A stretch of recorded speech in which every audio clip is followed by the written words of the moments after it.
Abdullah'tan olduğu haline Teşni hefter ve eyyamine Muhammed gelmesi oldu yamin.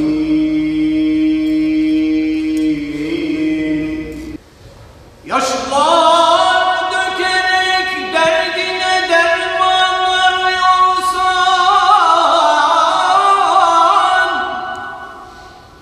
her derdine deva Hazreti Kur'an'a gönül ver.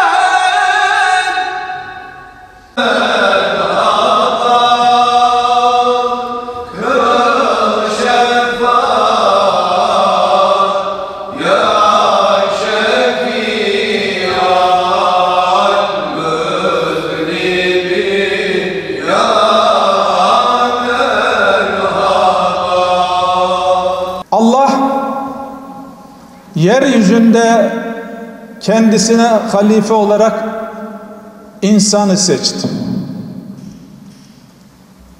Ve bildiğiniz bilmediğiniz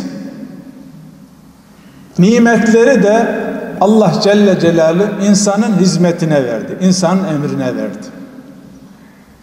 Burada bunun karşılığından bizden Rabbimiz kulluk etmemizi istiyor. Kendisine ibadet etmemizi istiyor. Kendisini tanımamızı, bilmemizi istiyor. Karşılığında da elhamdülillah cennetini vaat ediyor. Cenab-ı Hak burada toplandığımız gibi Cennet-ü Alâ'da hep birlikte toplanabilmeyi nasip eylesin.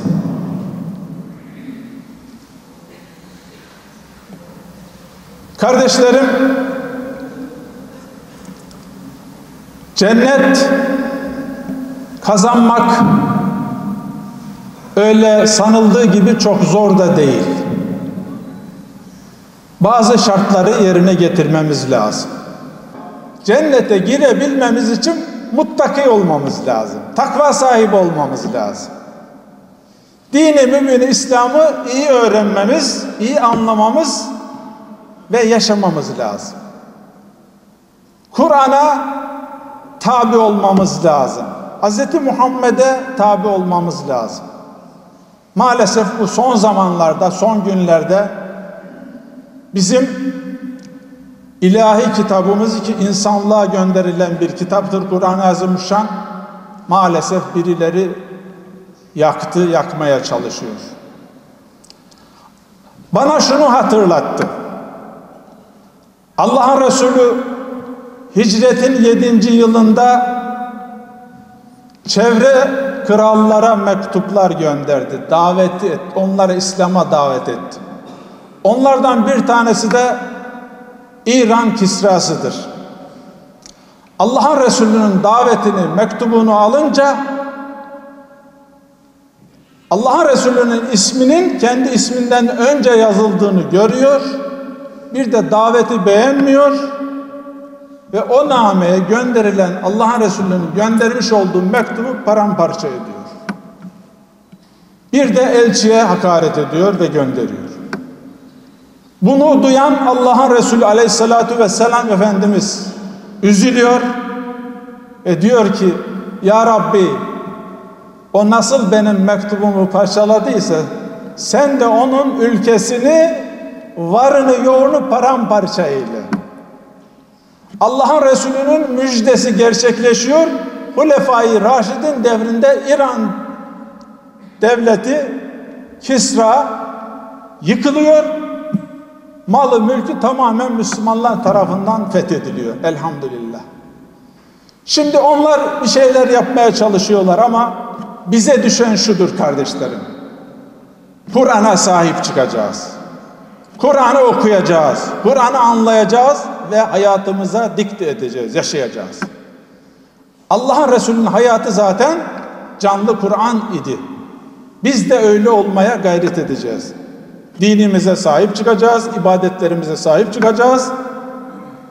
Kur'an-ı Azimuşşan'a sahip çıkacağız.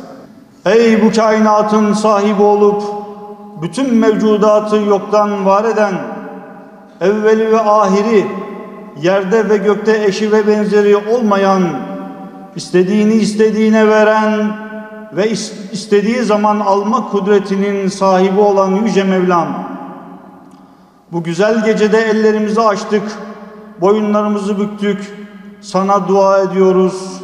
Kur'an-ı Hakim'de buyuruyorsun ki ey kullarım bana dua edin size icabet edeyim diye. Bizler de sana dua ediyoruz, dualarımıza icabet eyle ya Rabbi. Bizleri dergahından boş çevirme ya Rabbi. Ya Rabbel Alemin, sen bizleri bu mübarek gecede bir araya topladın. Ellerimizi rahmetini umarak açıyoruz. Kalbimizden geçen hayır muratlarımızı kabul buyur Allah'ım. Ve İslam düşmanlarına fırsat verme ya Rabbi. Islahları mümkün ise ıslah eyle. Değil ise Kahhar ismi şerifinle kahru perişan eyle.